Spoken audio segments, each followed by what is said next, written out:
നമസ്കാരം. പ്രവാസി മലയാളിയിലേക്ക് സ്വാഗതം. പ്രവാസ ലോകത്തെ വാർത്തകൾ ഒറ്റനോട്ടത്തിൽ.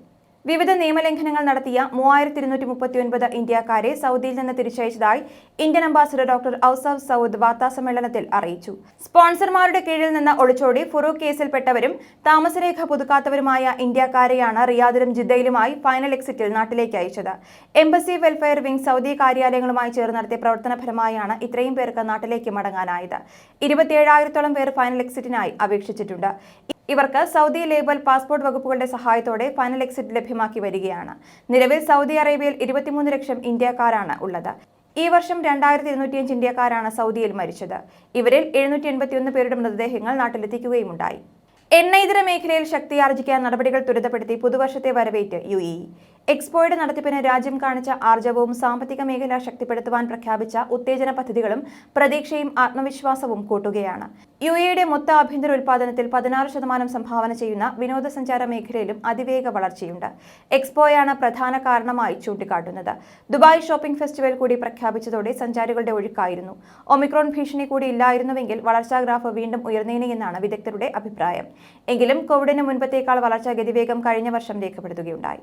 UAEയിലും ഒമാന്റെ വിവിധ ഭാഗങ്ങളിലും ഇടിയോടുകൂടിയ ശക്തമായ മഴ. പുലർച്ചെ തുടങ്ങിയ മഴയിൽ താഴ്ന്ന മേഖലകൾ വെള്ളത്തിലായി. തീരദേശ മേഖലയിൽ കാറ്റും ശക്തമാണ്. കടൽ പ്രക്ഷുബ്ധമാണ്. UAEയിലെ വിവിധ എമിറേറ്റുകളിൽ ഞായർ വരെ മഴ തുടരുമെന്നാണ് കാലാവസ്ഥാ പ്രവചനം. Dubai, Abu Dhabi, Al Ain, Sharjah, Ras Al Khaimah, Umm Al Quwain എന്നിവിടങ്ങളിലായിരുന്നു ഇടിയും കാറ്റും മഴയും ഉണ്ടായത്. പാർക്കിങ്ങുകളിലും വടക്കൻ മേഖലയിലെ റൗണ്ട് എബൌട്ടുകളിലും വെള്ളക്കെട്ടുണ്ടായി. ദുബായ് മീഡിയ സിറ്റി, ജബലലി മേഖലകളിൽ ഉച്ചവരെ ഇടവിട്ട് മഴ പെയ്തു. രാത്രി വൈകി മഴ പെയ്യുമെന്നാണ് റിപ്പോർട്ട്. സൗദി അറേബ്യയിൽ കോവിഡ് കേസുകൾ വർദ്ധിച്ചുവരുന്ന സാഹചര്യത്തിൽ രാജ്യത്തെ റെസ്റ്റോറന്റ്, കഫേ എന്നിവിടങ്ങളിൽ കൃത്യമായ സാമൂഹിക അകലം പാലിക്കേണ്ടത് നിർബന്ധമാണെന്ന് സൗദി പബ്ലിക് ഹെൽത്ത് അതോറിറ്റി അറിയിച്ചു. ഇത്തരം സ്ഥാപനങ്ങൾക്കകത്തിരുന്ന് ഭക്ഷണം കഴിക്കുവാൻ അനുവാദമുണ്ട്. റെസ്റ്റോറന്റുകളിലും കഫേകളിലും ടേബിളുകൾക്കിടയിൽ 3 മീറ്റർ അകലം വേണം. ഈ അകലം പാലിക്കാൻ കഴിയാത്ത റെസ്റ്റോറന്റുകളിൽ ഭക്ഷണ വിതരണം പാഴ്സൽ മാത്രമായിരിക്കണമെന്നാണ് നിർദ്ദേശം. ഒരേ കുടുംബത്തിലെ അംഗങ്ങൾക്ക് ഒന്നിച്ചിരുന്ന് ഭക്ഷണം കഴിക്കാം. എന്നാൽ ഒരേ ടേബിളിന് ചുറ്റും 10-ൽ കൂടുതൽ ആളുകൾ ഒന്നിച്ചിരിക്കരുത്. ഒരിടത്തും ആളുകളുടെ കൂട്ടം കൂടൽ ഉണ്ടാവരുത്. ഓർഡറുകൾ സ്വീകരിക്കുന്ന സ്ഥലങ്ങളിലും കാത്തിരിപ്പ് സ്ഥലങ്ങളിലും പാഴ്സൽ വിതരണ സ്ഥലത്തുമെല്ലാം ആളുകൾ തമ്മിൽ 1.5 മീറ്റർ അകലമുണ്ടാവണം. ഭക്ഷണം കഴിക്കാത്ത സമയത്ത് സന്ദർശകരും ജോലിക്കാരും കൃത്യമായി മാസ്ക് ധരിച്ചിട്ടുണ്ടെന്ന് ഉറപ്പുവരുത്തണം. കൊറോണ ബാധിതരുടെ എണ്ണം ഗണ്യമായി വർദ്ധിച്ചു വരുന്ന സാഹചര്യത്തിൽ ഖത്തറിലെ സ്കൂളുകൾ വീണ്ടും ഓൺലൈൻ പഠനത്തിലേക്ക്. 741 പേർക്കാണ് ഇന്നലെ കൊറോണ സ്ഥിരീകരിച്ചത്. ഇതിൽ 533 പേർ ഖത്തർ നിവാസികളും 208 പേർ വിദേശത്തു നിന്ന് എത്തിയവരുമാണ്. ഇതോടെ നിലവിൽ രോഗികളുടെ എണ്ണം 4380 എത്തി. ഇന്നലെ 68 വയസ്സുള്ള രോഗി മരണമടഞ്ഞതോടെ ആകെ കൊറോണ മരണങ്ങൾ 618 ആയി. കൊറോണ രോഗികളുടെ എണ്ണം ഗണ്യമായി വർദ്ധിച്ച സാഹചര്യത്തിൽ ഖത്തറിൽ വീണ്ടും മാസ്ക് നിർബന്ധമാക്കിയിട്ടുണ്ട്. വാക്സിൻ 2ാം ഡോസ് സ്വീകരിച്ചവർക്ക് ബൂസ്റ്റർ ഡോസ് നൽകുന്നതിനുള്ള സമയപരിധി 9 മാസമായി കുറച്ചിട്ടുണ്ട്. ഇതിനു പുറമെയാണ് നാളെ മുതൽ സർക്കാർ സ്വകാര്യ സ്കൂളുകളിലും കിൻഡർ ഗാർഡനുകളിലും ഒരാഴ്ചത്തെ ഓൺലൈൻ പഠനം ഏർപ്പെടുത്തിയതായി ഉന്നത വിദ്യാഭ്യാസ മന്ത്രാലയം അറിയിച്ചത്. അബുദാബിയിൽ പുതുവത്സരാഘോഷത്തിൽ പിറന്നത് 3 പുതിയ ഗിന്നസ് റെക്കോർഡുകൾ. പുതുവർഷത്തെ ആഘോഷപൂർവ്വം വരവേറ്റിരിക്കുകയാണ് UAE.